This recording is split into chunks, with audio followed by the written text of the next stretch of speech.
آج کی اس تقریب کا سرنامہ ہے، اور میلاد حضور کی ولادت باسعادت کی خوشی پر مسرتوں کے اظہار کا نام ہے، شکرانے کا نام ہے، اور آقا کریم علیہ السلام کے فضائل، شمائل اور خصائل کے تذکروں کا نام ہے۔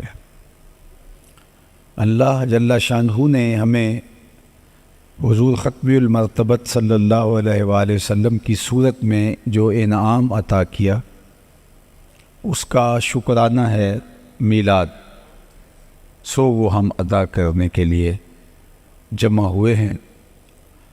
اور اگرچہ یہ جانتے ہیں، ٹیبل تھوڑا سا چیئر آگے پلیز،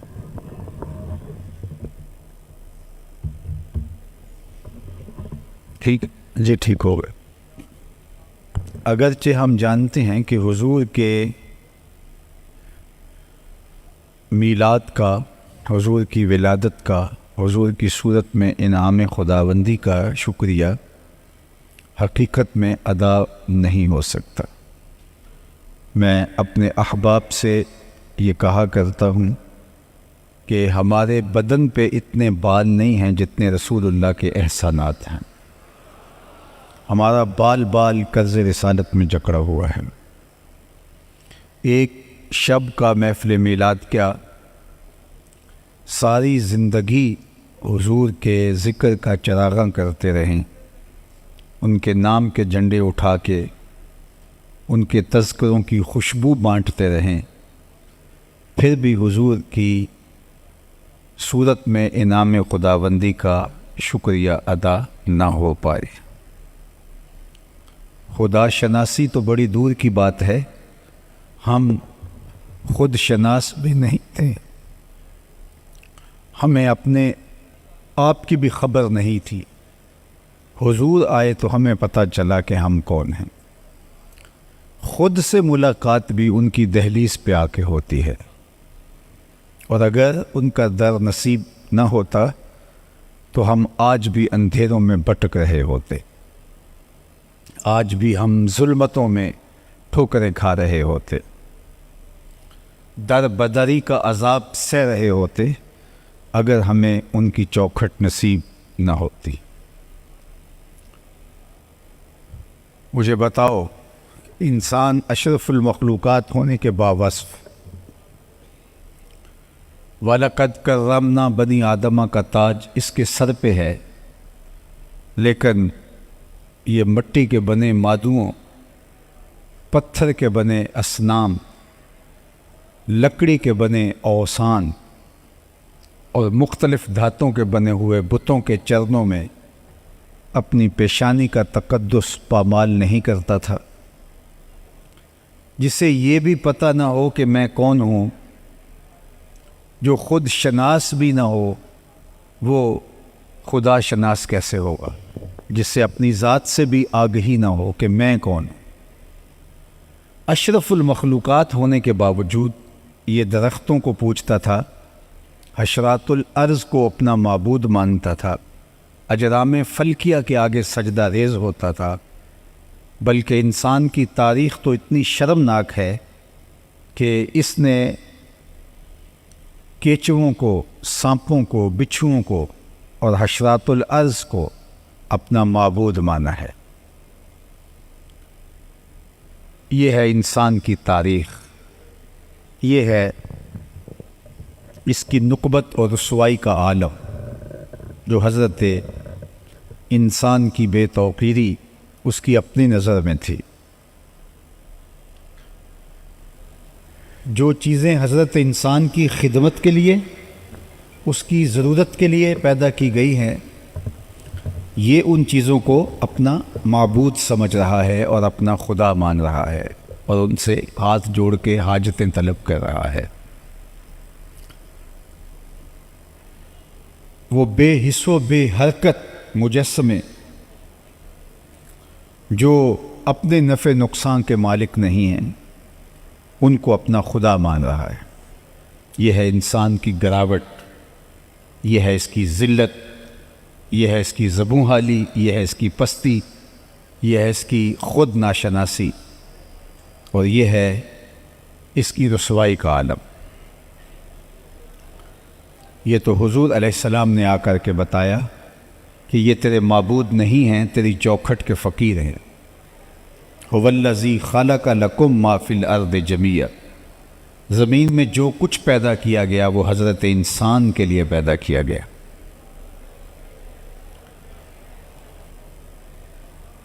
میرا خیال آگے گنجائش موجود ہے، یہ تھوڑی سی اگر رش ہے تو یہاں آپ ان کو بٹھا سکتے ہیں تاکہ پھر پیچھے آنے والے پیچھے بیٹھ سکے، اور اگر ممکن نہیں ہے تو پھر احباب کو جہاں جگہ ملے وہی وہ رک جائیں، تاکہ یہ بڑا مخصوص سا وقت ہوتا ہے، اور اس تھوڑے وقت کے اندر جو ہے وہ ہم زیادہ سے زیادہ آپ سے ہم کلام ہونا چاہتے ہیں۔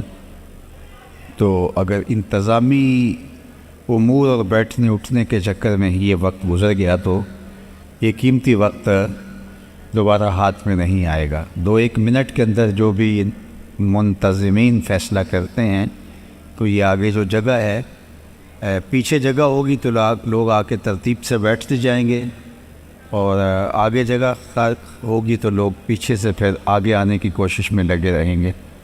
تو تھوڑا 2-1 منٹ میں اس کو فیصلہ کر کے اس کو طے کر رہی ہے۔ جہاں جگہ مل رہی ہے وہاں بیٹھ جائیے گا، اور باہر بھی انتظام ہے، اور جو لوگ آئیں گے وہ باہر بھی بیٹھتے چلے جائیں گے۔ جتنی اندر گنجائش ہے اس گنجائش کو اندر پر کر لیا جائے گا، اور اس کے بعد باہر جتنی گنجائش ہے وہاں لوگ بیٹھیں گے۔ اللہ آپ کو اس کا بہتر صلہ اور جزا عطا کرے۔ آپ اپنی ساری توجہات میری جانب مبذول کر دیں، جہاں جن لوگوں نے بیٹھنا تھا وہ بیٹھ گئے۔ اب اس چیز کا بہت زیادہ خیال اور دھیان رکھیے گا، منتظمین بھی بیٹھ جائیں، اور اگر کسی کو کہیں بٹھانا ہو تو خاموشی کے ساتھ، تاکہ جو ہے وہ گفتگو کا تسلسل جو ہے وہ خراب نہ ہونے پائے۔ چونکہ میں نے دیکھا ہے کہ کچھ خطیب ایسے ہوتے ہیں کہ وہ شور و غل میں بھی اپنی گفتگو کے تسلسل کو جاری رکھ لیتے ہیں، اور یہ بڑی ہمت ہوتی ہے، میں سمجھتا ہوں۔ لیکن میرا مزاج تھوڑا سا ہٹ کے ہے، وہ جو اقبال نے کہا تھا کہ نظارے کے لیے جنبش مژگاں بھی بھار ہے، نرگس کی آنکھ سے تجھے دیکھا کرے کوئی۔ اقبال کہتے ہیں کبھی آنکھوں کا جھپکنا بھی طبیعتوں پہ بوجھ بن جاتا ہے۔ تو اس لیے مکمل انہماک، اور یہ میں آپ کو بتاؤں کہ یہ حضور کے ذکر کا تقاضا بھی ہے، یہ صرف میری ضرورت نہیں ہے، اور یہ میری طبی ضرورت نہیں ہے کہ میں مکمل انہماک ہو تو گفتگو کر پاتا ہوں، بلکہ یہ حضور علیہ السلام کی مجلس نور کا تقاضا ہے کہ یہاں آپ اپنے سانسوں کو بھی کنٹرول میں کریں، اس لیے کہ بات ان کی ہو رہی ہے جن پر بات ہی ختم ہو جاتی ہے۔ اس لیے اپنی تمام تر توجہات کو آپ نے مبذول کرنا ہوگا۔ تو بات یہ چل رہی تھی کہ ہم خدا شناس ہونا تو دور کی بات ہے، ہم خود شناس بھی نہیں تھے، اور اس سے بڑھ کر کیا کوئی شخص گراوٹ میں مبتلا ہو سکتا ہے جس کو یہ بھی پتہ نہ ہو کہ میں کون، جس کو خود سے آشنائی بھی نہ ہو، اس کے پلے ہوتا کیا ہے۔ اور انسان اشرف المخلوقات ہونے کے باوجود، نائب الہی ہونے کے باوجود، خلیفۃ اللہ فی الارض ہونے کے باوجود، یہ ان چیزوں کی پوجا پاٹ کر رہا تھا جو اس کی ضرورت اور خدمت کے لیے پیدا کی گئی۔ وہ تو حضور علیہ السلام نے آ کے بتایا، میاں یہ تیرے نوکر ہیں جن کو تو اپنا معبود سمجھ رہا ہے۔ هو الذی خلق لکم ما فی الارض جمیعا، زمین میں جو کچھ پیدا کیا گیا حضرت انسان، یہ تیرے لیے پیدا کیا گیا، تیری ضرورت کے لیے پیدا کیا گیا۔ یہ درخت جن کو تو پوج رہا ہے، یہ تجھے چھاؤں فراہم کرنے کے لیے، تجھے پھل فراہم کرنے کے لیے، تجھے آکسیجن فراہم کرنے کے لیے، تیرے ایندھن کے کام آنے کے لیے پیدا کیے گئے ہیں، تو ان کو معبود سمجھ رہا ہے۔ یہ جانور تیری سواری کے لیے، بار برداری کے لیے، تیری غذائی ضرورتوں کی تکمیل کے لیے پیدا کیے گئے ہیں، اور تو ان کو اپنا معبود سمجھ رہا ہے۔ یہ اجرام فلکیہ، چاند سورج ستارے تیری راہوں میں روشنی اجالنے کے لیے، تیرے ذوق نظارہ کی تسکین کے لیے پیدا کیے گئے، اور تو ان کو اپنا معبود سمجھ رہا ہے۔ نہیں تو دیکھ، تو چاند کو اپنا معبود سمجھتا ہے نا، یہ دیکھ انگلی اٹھتی ہے اور وہ ٹکڑے ہو کے قدموں میں آتا ہے۔ سورج کو رب مان رہا ہے، یہ دیکھ اشارہ ہوتا ہے اور وہ بھاگتا ہوا عصر کے وقت پہ آتا ہے۔ درختوں کو پوچھتا ہے، جا میں نہیں، تو ہی کہہ دے تمہیں اللہ کا رسول بلا رہا ہے۔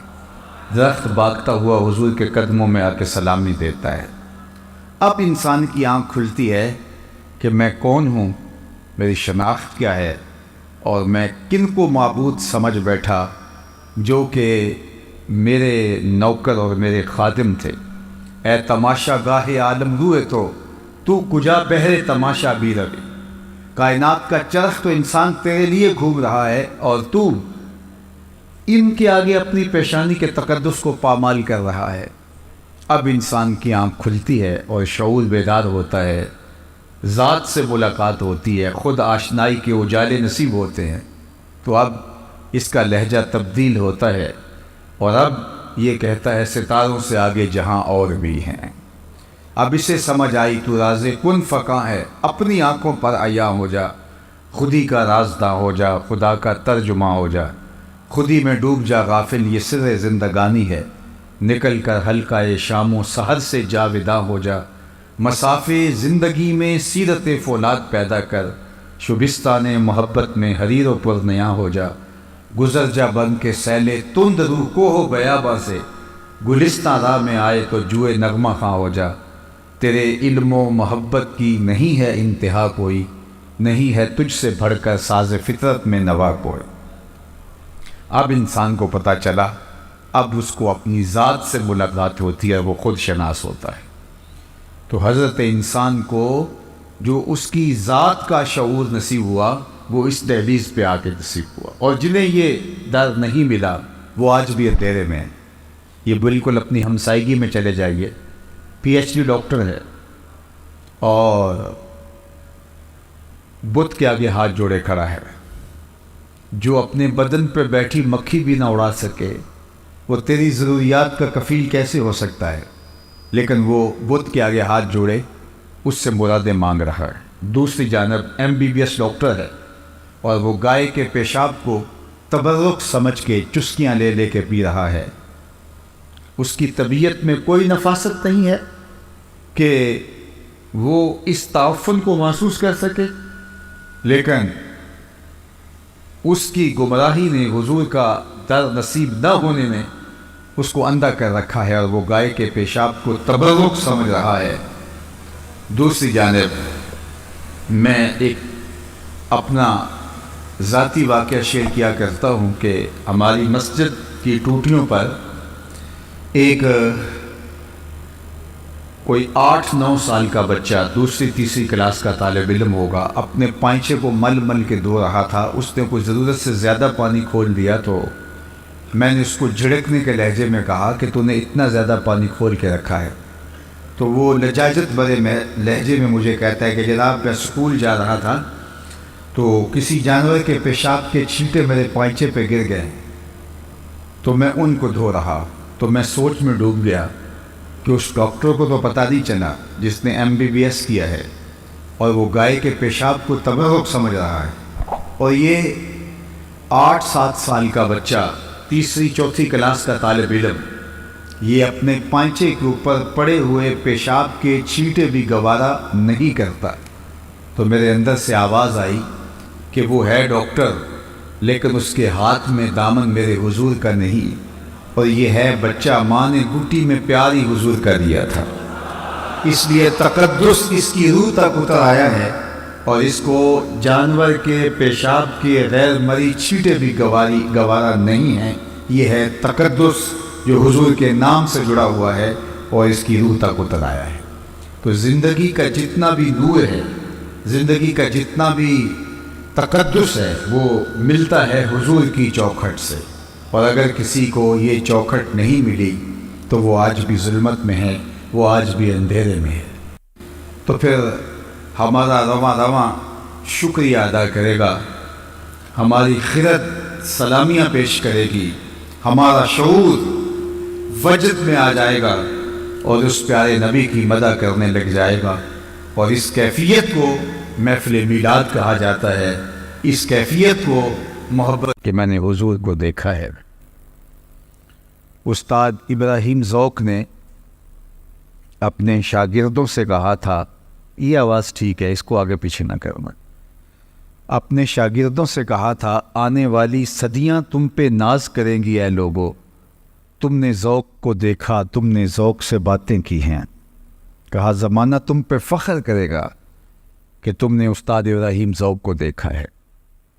اقبال ایک موقع پہ کہتے ہیں کہ نسیم تشنا ہی نہیں اقبال کچھ اس پہ نازاں، فخر ہم کو بھی ہے شاگردی داغ سخنداں کا۔ تو کوئی کسی کو دیکھ چکا ہو تو وہ اس پہ ناز کرتا ہے کہ میں نے فلاں کو دیکھا ہے، میں نے فلاں کو دیکھا ہے۔ تو مجھے یہ بتائیے، آپ کے شہر کے لوگ اس بات پہ ناز کرتے ہیں کہ ہم نے محدث اعظم پاکستان کی زیارت کی ہے، جنہوں نے دیکھا ہے وہ بجا طور پہ ناز کرنے کا حق رکھتے ہیں۔ تو جنہوں نے ایک عاشق رسول کو دیکھا تو ان کی آنکھیں اس بات پہ اپنے لیے اعزاز اور فخر کا تقاضا کریں اور کہیں کہ ہمیں یہ ناز ہے کہ ہم نے حضور کے اس عاشق صادق کو دیکھا ہے۔ تو جس نے کسی شخص کو دیکھا ہو وہ ناز کرے، اور جس کی آنکھوں نے جمال محمد مصطفیٰ کو دیکھا ہو تو وہ اپنے مقدر پہ کتنا ناز کرے گا۔ تو حضرت ابو طفیل صحابی ہے، اور اس وقت دنیا سے صحابی ایک ایک کر کے رخصت ہو چکے، اور یہ آخری صحابی ہیں روئے زمین پہ۔ تو حج کے موسم میں حاجیوں کے پاس آ کے کہتے ہیں اونچے ٹیلے پہ کھڑے ہو کے، لوگوں صرف میں رہ گیا ہوں جس نے حضور کو دیکھا ہے، اور کوئی پوچھنا ہے تو پوچھ لو، پھر تمہیں کوئی صحابی نہیں ملے گا۔ تو لوگوں کا ہجوم ان کے گرد جمع ہو گیا۔ جنہیں حج کرنے کی سعادت نصیب ہوئی ہے وہ جانتے ہیں کہ حج ایک سالانہ عبادت ہے جو سال میں ایک بار ہی ہوتی ہے۔ تو حج عمومی طور پہ زندگی میں لوگ ایک بار ہی کرتے ہیں، اللہ کچھ خوش نصیب لوگوں کو بار بار بھی یہ سعادت عطا کرتا ہے۔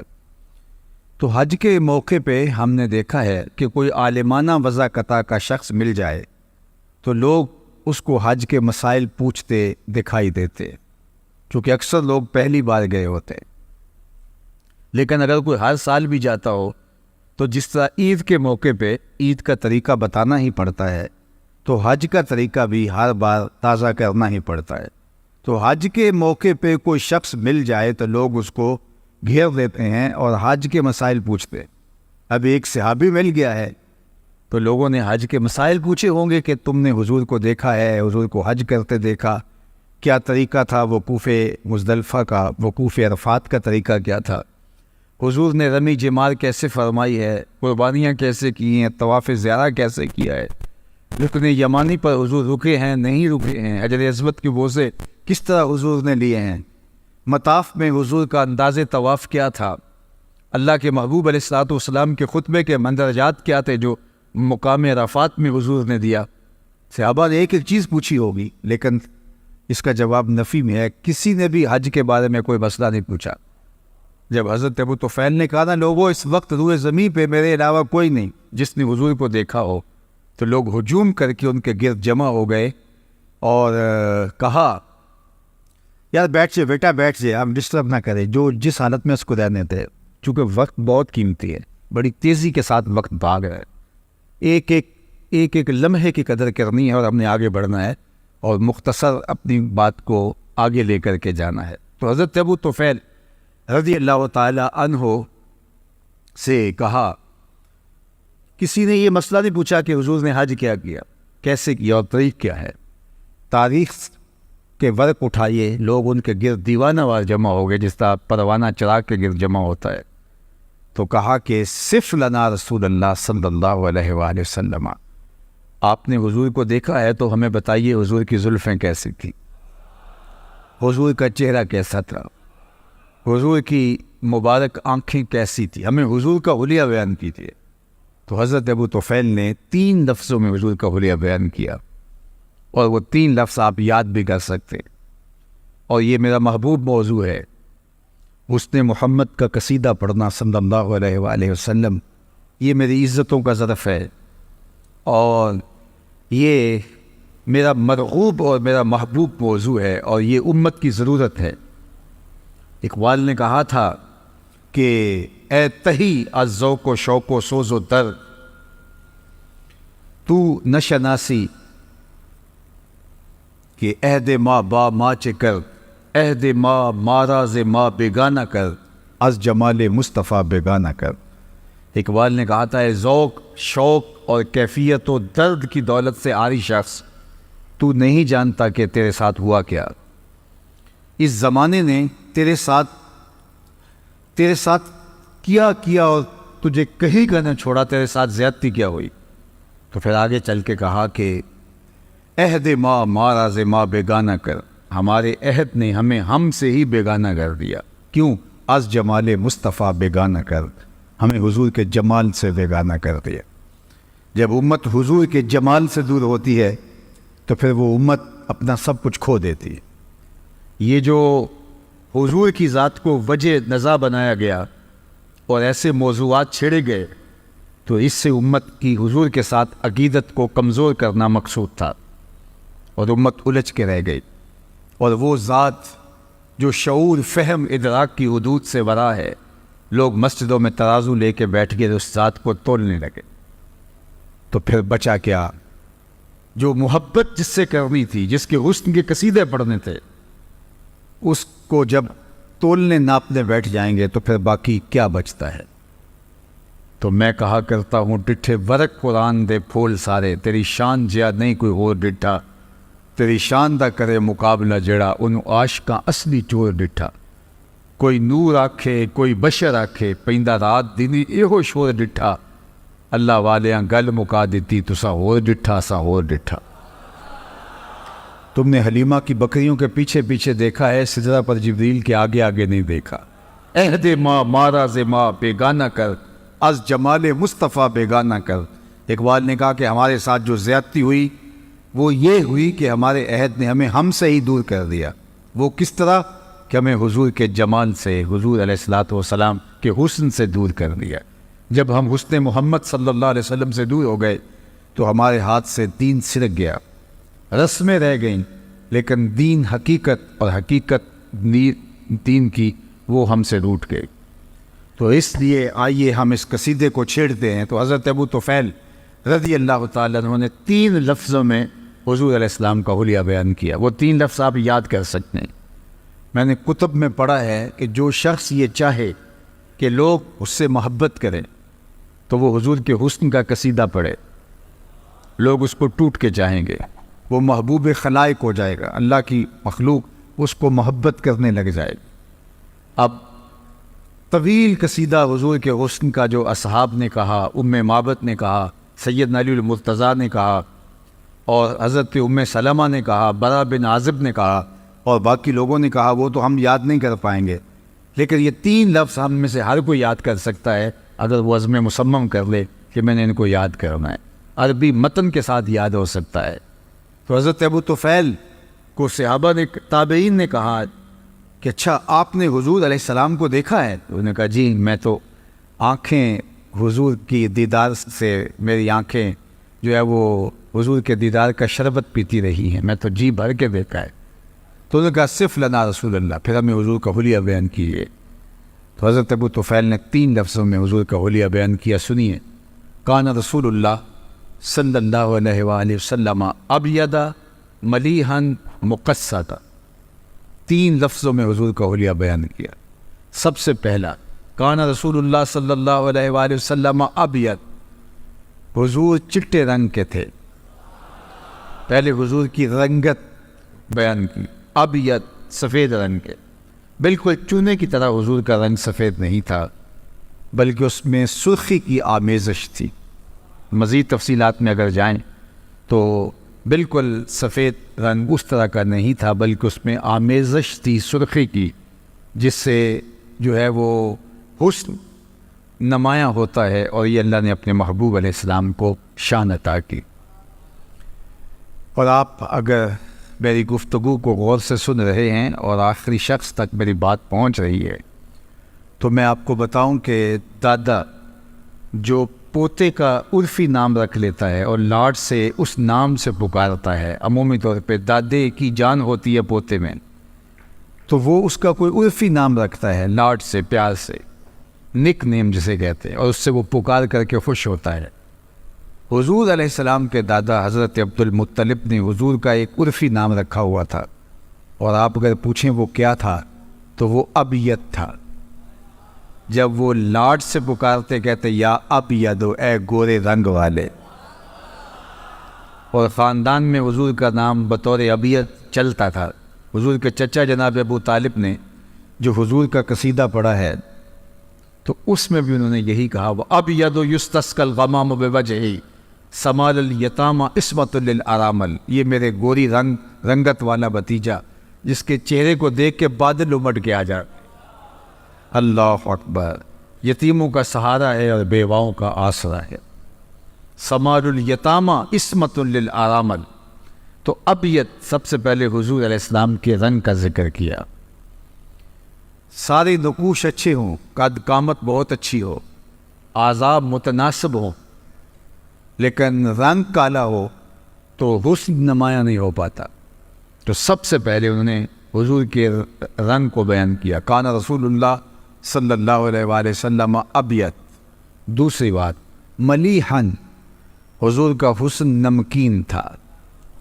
ایک ہوتا ہے میٹھا حسن، دیکھو تو تڑپ جاؤ، اور ایک ہوتا ہے ملی حسن، نمکین حسن، دیکھو تو دیکھتے رہ جاؤ۔ خود فرمایا انا املہ و اخی یوسف اصبح، میں نمکین حسن کا مالک ہوں اور میرا بھائی یوسف میٹھا حسن رکھتا تھا۔ حضرت یوسف علیہ السلام کا حسن میٹھا تھا اور حضور کا حسن ملی تھا، نمکین تھا۔ نمکین حسن کے اندر کشش زیادہ ہوتی ہے، ملی کی کشش سبھی سے زیادہ ہوتی ہے۔ اب یہ طے ہے تو حضرت یوسف علیہ السلام کے چہرے سے نقاب ہٹتا تو لوگ تاب نہ لاتے اور ہوش سلامت نہ رہتے، زنان مصر نے انگلیاں تک کاٹ ڈالیں۔ تو یہاں ایسا کوئی واقعہ پیش نہیں آیا۔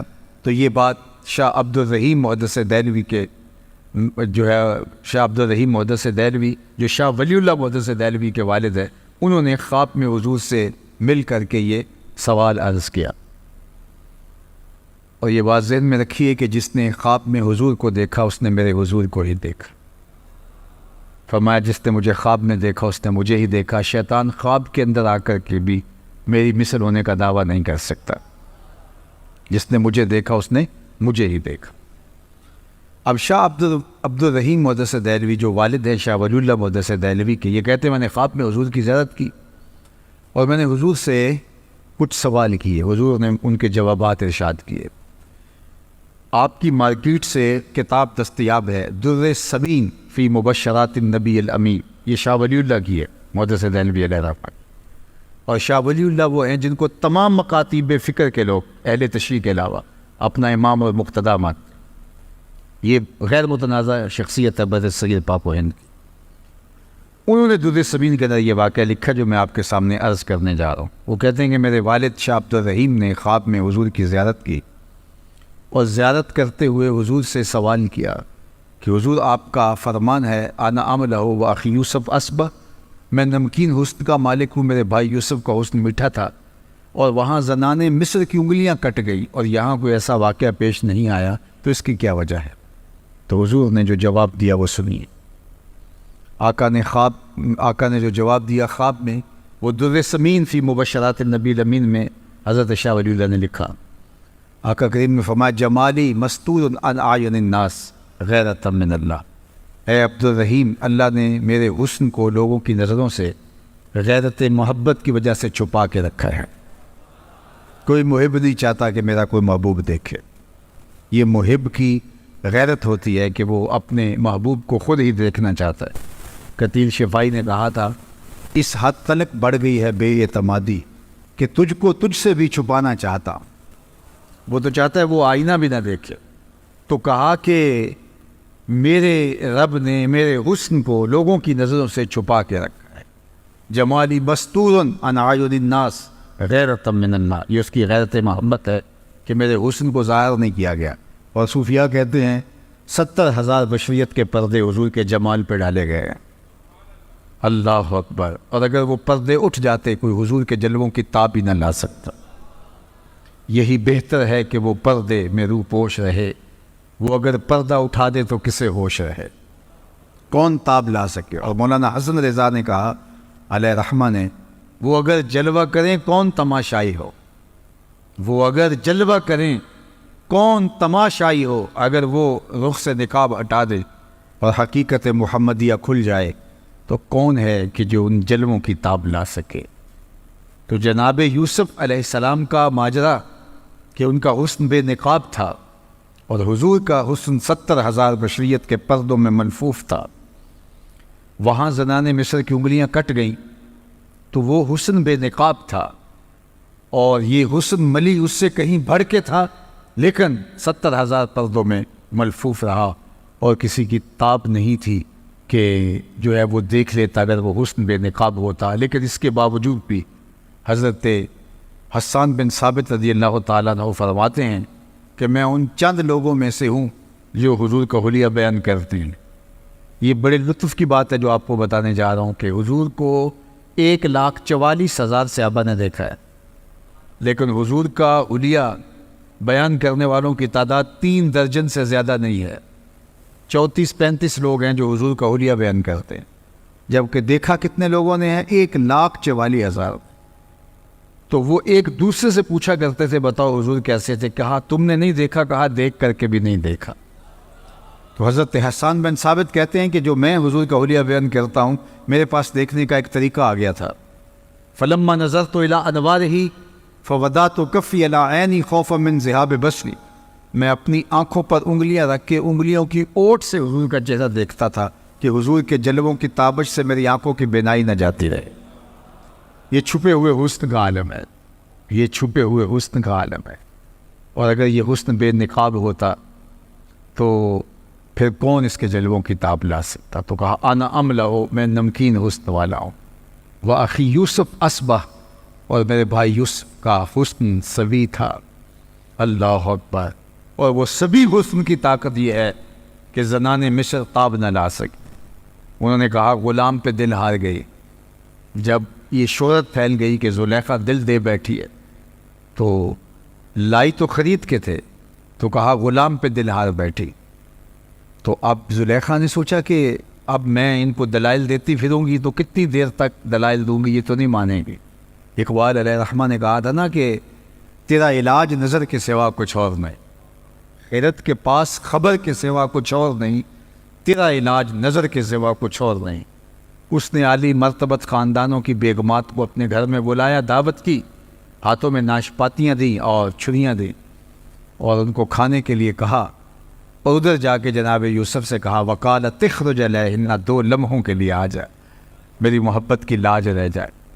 اور جناب یوسف رخ سے نقاب سرقا کر کے جب گزرے تو جنہوں نے ناشپاتیاں کاٹ دی تھی وفور شوق میں انہوں نے اپنی انگلیاں کاٹے. اللہ اکبر. اور کیا کہا وَقُلْنَا حَاشَ لِلَّهِ مَا هَٰذَا بَشَرًا إِنْ هَٰذَا إِلَّا مَلَكٌ کریم. یہ کوئی بشر نہیں, یہ تو کوئی مقرب فرشتہ لگتا ہے. جب تک دیکھا نہیں تھا تو کہتی تھی غلام ہے, دیکھ لیا تو بولی امام ہے. اللہ اکبر. تو یہ سارے جھگڑے اس لیے ہیں کہ لوگوں نے دیکھا نہیں. جو دیکھ لیتے ہیں وہ جھگڑے نہیں کرتے, وہ جانے مارتے ہیں. یہ جھگڑے وہ کرتے ہیں جنہوں نے دیکھا نہیں. پیر وارث شاہ نے کیا خوب کہا تھا, جنہ ویکھیا نہیں ہو کرن گلنا, جنہ ویکھیا نہیں ہو کرن گلنا, جنہ ویکھیا ہو تو بول دے نہیں, جڑے محرم راز حقیقت دے اور راز حقیقت کھول دے نہیں. اس لیے یہ جھگڑے ہیں اس لیے کہ لوگوں نے میرے حضور کو دیکھا نہیں. جنہوں نے دیکھ لیا انہوں نے جانے وار دی. اللہ اکبر. تو کہا کان رسول اللہ صلی اللہ علیہ وآلہ وسلم ابید ملیحن, ان کا حسن ملی تھا.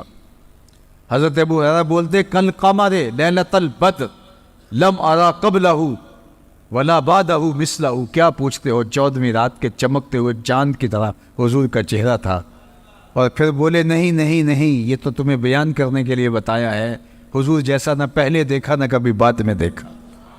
اور حضرت احسان بن ثابت کہتے ہیں کہ دیکھتے کیسے، کسی ماں نے جنم دیا ہوتا تو دیکھتے، خدا نے وہ سچا ہی پن چھڑیا جہدے وچ محمد نو ڈالیا سی، حسینہ جمیلہ دا منہ موڑ دیتا، محمد بنا کے قلم توڑ دیتا، ایسا پیکر تراشا کہ دنیا دیکھتے ہی رہ گئی۔ اللہ اکبر، ایسا نورانی پیکر تراشا، ایسا ہنسی پیکر تراشا کہ زمانے نے جو ایسا نہ پہلے دیکھا نہ بعد میں دیکھا۔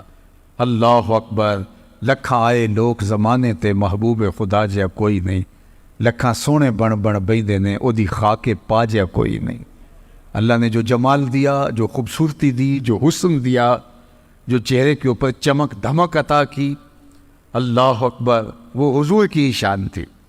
حضرت ام المومنین سیدہ عائشہ رضی اللہ تعالیٰ عنہ چرخہ کاٹ رہی تھی، اور حضور اپنے گھر کا کام کاج خود اپنے ہاتھوں سے کر لیتے تھے۔ تو حضور کسی کام میں لگے تھے کہ حضور کی مبارک پیشانی پر پسینے کے قطرے نمودار ہوئے، اور جب حضور کے رخ نور پر پسینے کے قطرے نمودار ہوئے تو یہ چرخہ کاٹتے کاٹتے رک گئی۔ تو جب آواز ختم ہوئی، یہ ایسی کھوئی نہ حضور کے چہرہ نور پر دیکھتے دیکھتے کہ یہ چرخہ بھول گیا۔ تو حضور علیہ السلام اپنے دھیان میں کام کر رہے تھے، تو جب دیکھا چرخے کی آواز بند ہو گئی تو حضور نے دیکھا تو عائشہ رک کے ٹک ٹکی باندھ کے حضور کے چہرے کو دیکھ رہی ہیں۔ تو حضور نے کہا عائشہ کیا ہوا؟ تو حضرت ام المومنین نے کہا حضور آج اگر ابو کبیر الحزلی ہوتا تو اسے اپنے شعر کا مصداق آپ کا چہرہ دکھائی دیتا، جس پہ اس نے اپنے محبوب کے رخساروں پر جو ہے وہ شبنمی قطروں کا ذکر کیا ہے۔ تو یہ حضور علیہ السلام کی مبارک پیشانی اور حضور علیہ السلام کا رخ نور، بلکہ حضور بھی جانتے تھے کہ عائشہ حسن شناس ہے، اور آقا کریم علیہ السلام سے جس طرح ام المومنین پیار کرتی تھی، تو ایک دن حضور نے بھی کالے رنگ کی چادر کی بکل کی اور حضور تشریف لائے، اور ام المومنین موجود تھی۔ تو حضور نے کہا کیفا ترینی یا عائشہ، عائشہ بتاؤ آج کیسا لگ رہا ہوں، آج حسن خود ناز میں آ گیا ہے۔ اللہ اکبر، کیفا ترینی یا عائشہ، عائشہ کیسا لگ رہا ہوں؟ تو ام المومنین نے جو جواب دیا وہ بھی سنیے۔ سید عائشہ نے کہا حضور چادر کی سیاہی نے آپ کے چہرے کی سفیدی کو نکھار دیا، اور آپ کے چہرے کی سفیدی نے آپ چادر کی سیاہی کو نکھار دیا۔ وہ حسن تھا حضور کا، کل قمر لیلۃ البدر لم ارا قبلہ ولا بعدہ مثلہ۔ کہا کیا پوچھتے ہو، 14ویں رات کے چمکتے ہوئے چاند کی طرف میرے حضور تھے۔ اور حضرت احسان بن ثابت کہتے ہیں نہیں تم نے کیا دیکھا کہ خدا نے تو اس جیسی شکل ہی کسی کی نہیں بنائی۔ اللہ اکبر، وہ ایسا نور برستا تھا چہرے سے، ایسے انوار پھوٹتے تھے۔ اذا ضحک یتلالأ فی الجدر، جب حضور مسکراتے تھے تو حضور کے چہرے سے نکلنے والی شعاؤں سے اطراف کی دیواریں چمکنے لگتی۔ حضرت انس بن مالک رضی اللہ تعالیٰ عنہ فرماتے ہیں کہ میں 7 یا 8 سال کی عمر کا تھا جب حضور مکے سے ہجرت فرما کے مدینہ تشریف لائے، اور جب حضور کا وصال ہوا تو اس وقت میری عمر 17 یا 18 سال تھی۔ تو کہتے ہیں کہ جب حضور تشریف لائے مدینہ المنورہ میں تو میں 7 اور 8 سال کا تھا، اور لوگ حضور کو دیکھنے کے لیے گئے تو میں بھی گیا۔ تو حضرت انس بن کعب کہتے ہیں میں نے اس دن سے روشن دن زندگی میں کبھی نہیں دیکھا، اور دوسری بات کہتے ہیں کہ حضور کے مبارک چہرے سے جو نور نکلتا تھا مدینے کی کچی دیواروں پر اس کی روشنی پڑتی تھی۔ اللہ اکبر۔ ابن ماجہ کے شارح نے لکھا کہ ایک تو ہوتا ہے نا کہ ویسے ہی مانوی روشنی کی بات کریے، جناب آپ آ گئے تو محفل میں نور آ گیا، اس سے تر و تازگی اور روشنی مراد ہوتی ہے، تر و تازگی مراد ہوتی ہے، فرحت و روحانیت مراد ہوتی ہے۔ لیکن ابن ماجہ کے شارح لکھتے ہیں کہ ایسا نہیں تھا کہ حضور کے آنے سے ایک رونق آ گئی اور اس کو انہوں نے نور کہا نہیں، لوگوں نے واقعی اپنی آنکھوں کے ساتھ مدینے کی دیواروں پر حضور کے چہرے سے نکل کر عکس پڑھتے ہوئے دیکھا تھا، اور حضور کے چہرے سے پڑھنے والے عکس سے مدینے کی کچی دیواریں بھی روشنیاں بانٹ رہی تھیں۔ یہ حضور کے چہرے کے اجالے تھے، یہ حضور علیہ السلام چہرے کا نور تھا۔ ایک صحابی تھے قتادہ بن ملحان رضی اللہ تعالیٰ عنہ، ایک دن گزرے تو حضور علیہ السلام کو ان کو پیار آ گیا، تو آقا کریم نے اپنے دونوں ہاتھ اور ہتھیلیاں قتادہ بن ملحان کے چہرے پہ پھیر دی، اور ان کا چہرہ روشن ہو گیا۔ اب سنیے، ایک صحابی ہیں، وہ فرماتے ہیں کہ میں قتادہ بن ملحان کو ملنے گیا، حضور کے وصال کے بعد کی کہانی ہے، اور وہ بہت بیمار بھی تھے اور بوڑھے بھی تھے۔ کہتے ہیں میں ان کو ملنے گیا تو وہ چارپائی پہ بیٹھے ہوئے تھے اور میں ان کی پائنتی کی جانب بیٹھ گیا، اور میرا رخ ان کے چہرے کی طرف تھا اور ان کا رخ جو ہے وہ میری طرف تھا۔ تو ان کے گھر سے کوئی فرد گزرا تو ظاہر ہے کہ میری تو پشت تھی ادھر، میں تو قتادہ بن ملحان کے چہرے کی طرف دیکھ رہا تھا، اور گزرنے والا میری پشت سے ان کے گھر کا کوئی شخص گزرا تو حضرت قتادہ بن ملحان کا چہرہ حضور کے ہاتھوں کے لگنے سے اتنا روشن ہو گیا تھا، وہ فرماتے ہیں فَأَبْصَرْتُهُ فِي وَجْهِ قتادہ، میں نے اس گزرنے والے کے عکس کو حضرت قتادہ کے چہرے میں دیکھا۔ اللہ اکبر! جن کے ہاتھوں کے لمس سے چہرے آئینے کی طرح روشن ہو جائیں، ان کے اپنا چہرہ نور کی صورت اور عالم کیا ہوگا۔ اسی لیے تو ام المومنین سیدہ عائشہ رضی اللہ تعالیٰ عنہا فرماتی ہیں کہ میں گھر میں کوئی چیز سی رہی تھی کہ میرے ہاتھوں سے سوئی گر گئی، اور حضور کا گھر ہے اور دیے میں جلانے کے لیے تیل بھی نہیں، مالک کونین ہیں، گو پاس کچھ رکھتے نہیں، دو جہاں کی نعمتیں ہیں ان کے خالی ہاتھ میں۔ تو کہا حضور کے گھر میں دیے میں جلانے کے لیے تیل بھی نہیں، اور میں پریشان تھی کہ اب یہ گمی ہوئی سوئی کیسے ملے گی، اتنے میں حضور تشریف لے آئے۔ تو آپ سنیے ام المومنین کیا کہہ رہی، فَتُبُيِّنَتِ الْعِبْرَةُ بِشُعَاعِ نُورِ وَجْهِهِ، کہتی ہے جو ہی حضور تشریف لائے، حضور کے چہرے سے اتنی روشنیاں نکلی، اتنے اجالے پھوٹے کہ میں نے گمی ہوئی سوئی کو تلاش کر دیا۔ یہ چمک اور دھمک تھی اس چہرے کی کہ وہ چہرہ نور بانٹتا تھا، وہ چہرہ اجالے بانٹتا تھا۔ کل قمر لیلۃ البدر لم ارى قبلہ ولا بعدہ مثلہ، اللہ اکبر! کہا میں نے ان جیسا نہیں دیکھا، نہ کبھی پہلے دیکھا نہ بعد میں دیکھا۔ مکھ چند بدر شاشانی ہیں، متھے چمک دی لاٹ نورانی ہیں، کالی زلف تے اکھ مستانی ہیں، مخمور رکھی ہیں مد بھریاں۔ اور میرے امام نے کہا کہ بلبل نے گل ان کو کہا، کمری نے سروے جاں فضا۔ بلبل کی ان منتہائے پرواز تو یہی ہے کہ وہ کسی کو پھول کہہ دے، پھول سے آگے بلبل سوچ بھی نہیں سکتی، لیکن اس نے بھی پھول کہہ دیا۔ ذرا شعر کا حسن دیکھیے، بلبل نے گل ان کو کہا، کمری نے سروے جاں فضا۔ حیرت نے جھنجھلا کر کہا یہ بھی نہیں وہ بھی نہیں، خورشید تھا کس زور پر، کیا بھڑ کے چمکا تھا قمر، بے پردہ جب وہ رخ ہوا، یہ بھی نہیں وہ بھی نہیں۔ وہ جمال، وہ حسن، وہ خوبصورتی اللہ نے اپنے محبوب کے چہرہ انور کو عطا کی۔ تو فرمایا ملیحن، اور تیسری چیز فرمائی مقصدہ، حضور متوازن تھے، اور یہ بہت کمال حضور کے حسن کا ایک نمایاں پہلو ہے۔ چیزوں کا توازن حسن ہوتا ہے۔ کسی کا پیٹ اٹھا ہوا ہو اور جو ہے وہ سینہ پیچھے کی طرف ہو تو اچھا بھلا انسان اپنی خوبصورتی کھو دیتا ہے، اور پیٹ بہت زیادہ چپکا ہوا ہو تو پھر بھی خوبصورتی وہ نہیں رہتی۔ تو بہترین توازن کیا ہے؟ سینہ اور پیٹ دونوں برابر ہوں، یہ ہے توازن۔ اب سنیے حضور کا توازن۔ کان رسول اللہ صلی اللہ علیہ وآلہ وسلم سواء الصدر والبطن، حضور کا سینہ اور پیٹ دونوں برابر تھے۔ قد بہت لمبا ہو تو وہ بھی عجیب لگتا ہے، پست قامتی بھی عیب ہے، لیکن سنو حضور کا حسن۔ کان رسول اللہ صلی اللہ علیہ وآلہ وسلم لیس بالطویل الممغط ولا بالکثیر المتردد، حضور کا قد لمبا بھی نہیں تھا، حضور کا قد چھوٹا بھی نہیں تھا، درمیانی قد و قامت، درمیانی سے تھوڑی سی اٹھتی ہوئی۔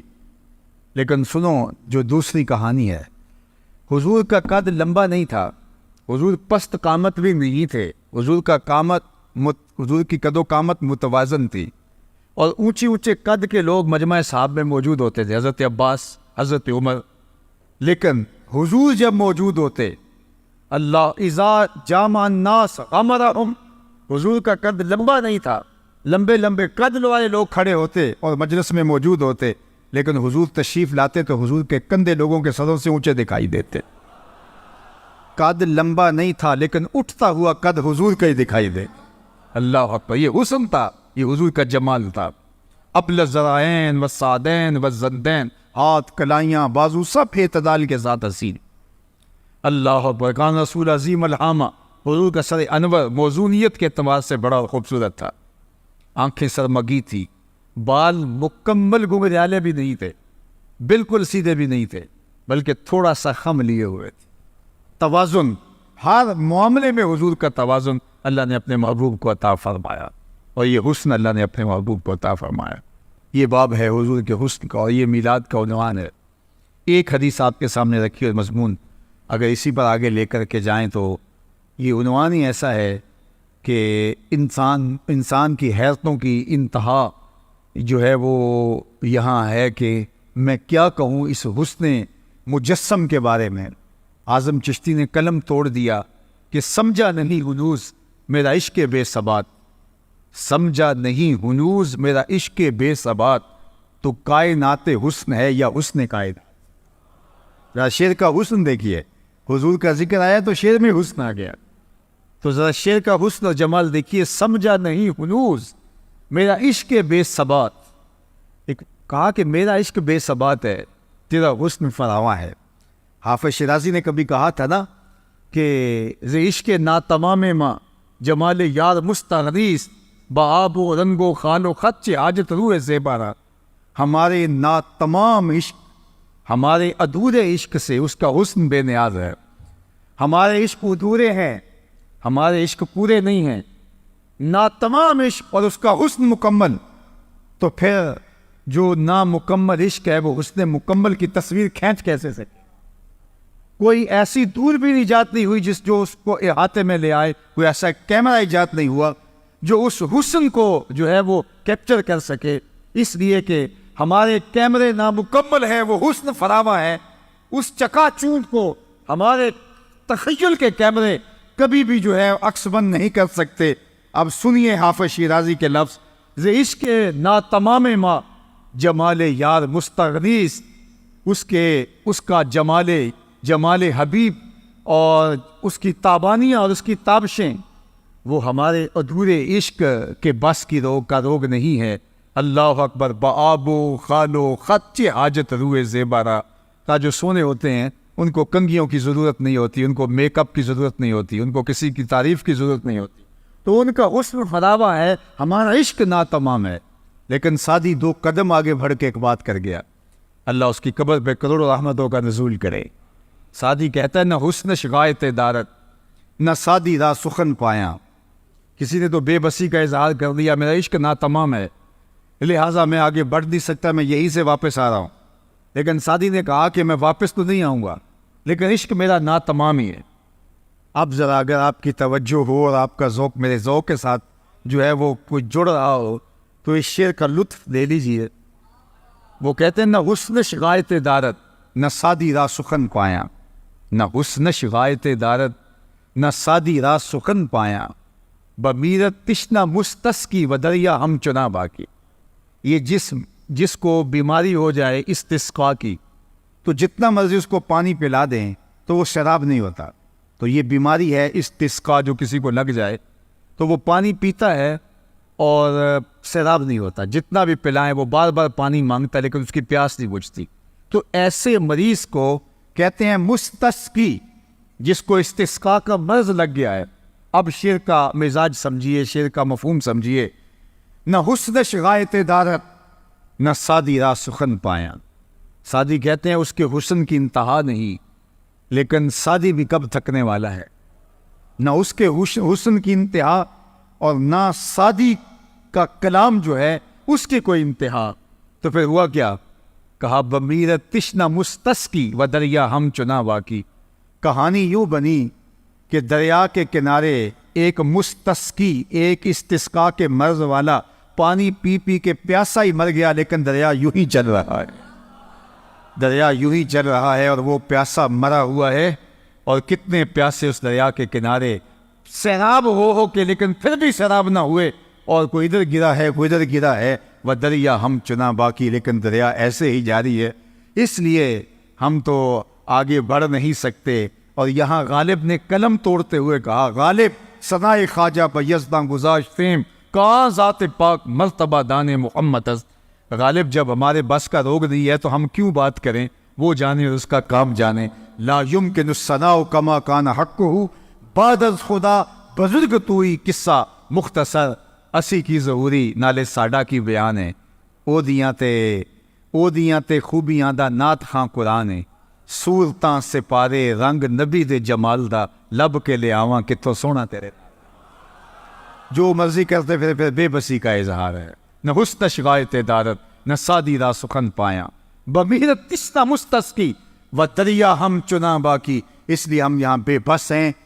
اب یہ عنوان کہ ان کے حسن فراواں کی کشش اور چمک آج بھی زمانہ اس سے روشنی اور آج بھی اجالا اور نور لے رہا ہے. کائنات کے اندر یہ جتنے بھی اجالے آج بھی موجود ہیں یہ حسن محمد کی زکوٰۃ ہے, یہ ان کے حسن کی خیرات ہے, اور وہ حسن آج بھی بڑھ رہا ہے اور اس کے فیض و برکات آج بھی جو ہے وہ عالم کو نصیب ہو رہے ہیں. دوسری بات حضور کے خصائل, یہ عنوان ہے. اب وقت کی دامت میں اتنی گنجائش نہیں کہ میں عنوان کا مضمون چڑھوں, لیکن 5 جملے سن لیجئے تشریح کے بغیر جو حضور کی سیرت کا سرنامہ ہے, اور یہ بخاری شریف اور باقی کتب تواریخ اور سیر کے اندر موجود ہے. لیکن اس کی روایت کس نے کی ہے, یہ کس کے کلمے ہیں؟ یہ سیدہ حضرت خدیجۃ الکبریٰ رضی اللہ تعالی عنہا کی رائے ہے حضور علیہ السلام کے بارے میں. یہ ہے حضور کی سیرت کا آئینہ. حضور کی سیرت کا ایک آپ شمع دیکھنا چاہیں, حضور کی سیرت کا ایک عنوان دیکھنا چاہیں تو صرف یہ 5-6 عنوان دیکھ لیجئے. جب پہلی وحی نازل ہوئی اور حضور علیہ السلام پر ایک کیفیت طاری ہوئی, اور حضور جب گھر آئے اور کہا زملونی, مجھے چادر اڑا دو, مجھے سردی کا احساس ہے, تو ام المومنین نے حضور کو تسلی دیتے ہوئے جو 5 یا 6 جملے کہے تھے. بعض روایات میں 5 ہیں, بعض روایات میں 6 ہیں. وہ جملے کیا تھے؟ انہوں نے کہا کلا واللہ لا یخزیک اللہ ابدا, اللہ کی قسم آپ کا رب آپ کو کبھی بھی بے آبرو نہیں ہونے دے گا. آپ کا رب آپ کو کبھی بھی بے آبرو نہیں ہونے دے گا. کیوں؟ اب سن لیجئے, یہ حضور کی سیرت کے 5 نمایاں پہلو ہیں, اور یہ ہم سنے بھی. میں اس کی تشریح میں نہیں جانے کا, وقت چونکہ سمٹ گیا, لیکن میں چاہوں گا کہ سنتے سنتے میں اور آپ اپنا جائزہ لیں کہ کیا ہم نے اپنے نبی کی محبت میں اپنے اندر یہ 5 وصف پیدا کر لیے ہیں. اگر کر لیے ہیں تو ہمیں مبارک ہو, اور اگر نہیں کیے تو آج کی اس مجلس کے اندر میں اور آپ عہد کر کے اٹھیں کہ مالک تیرے محبوب علیہ السلام کی سیرت کے یہ 5 نمایاں پہلو ہم اپنے اندر پیدا کرنے کی کوشش کریں گے, مدد تو کرنا.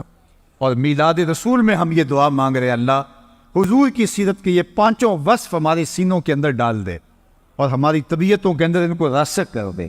تو انہوں نے کہا کلا واللہ لا یخزیک اللہ ابدا, آپ کا رب آپ کو کبھی بھی پریشان نہیں ہونے دے گا, بے آبرو نہیں ہونے دے گا. کیوں؟ انک لتصل الرحم وتحمل الکلہ وتکسب المعدوم وتقری الضیف وتعین علی نوائب الحق. یہ 5 خوبیاں حضور کی انہوں نے بیان کی. سب سے پہلی انک لتصل الرحم, آپ رشتہ داروں کے ساتھ سلوک اچھا کرتے.